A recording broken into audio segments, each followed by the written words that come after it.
Service profession, আমরাও চাই না প্রতিবার এরকম রাস্তায় নামতে বা পাবলিকের কোনো ধরনের কোনো হেনস্থা করতে। আমরাও চাই সেবা দিতে, কিন্তু সেক্ষেত্রে আমরা যারা সেবা দিব আমাদের নিরাপত্তা প্রতিবার বিঘ্নিত হচ্ছে। এই যে আমরা যারা ইন্টার্ন চিকিৎসক, ফার্স্ট ডিফেন্স কিন্তু আমরা, মানে এখানে হচ্ছে গিয়ে পেশেন্টদের আমাদের ফার্স্ট হচ্ছে প্রাথমিক চিকিৎসাটা দিতে হয়, কিন্তু দেখা যায় প্রতিবার আমাদের উপর কোনো না কোনোভাবে অ্যাটাক হয় পেশেন্টের অ্যাটেন্ডেন্ট দ্বারা বা কোনো ঘটনা দ্বারা। সেক্ষেত্রে এখনও পর্যন্ত দেখা যাচ্ছে কি যে পুরো বাংলাদেশেই প্রতিবার কোনো না কোনো মেডিকেলে একই কাহিনী ঘটে যাচ্ছে, কিন্তু এই বিষয়ে কোনো নিরাপত্তা আইন নাই এবং উপজেলাতে তো এটা অহরহ ঘটনা।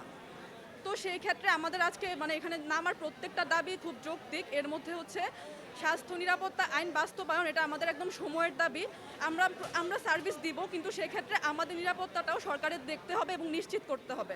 তাই আমরা এই বিষয়ে সরকারের দ্রুত পদক্ষেপ আশা করছি। আমাদের দাবি মানতে হবে।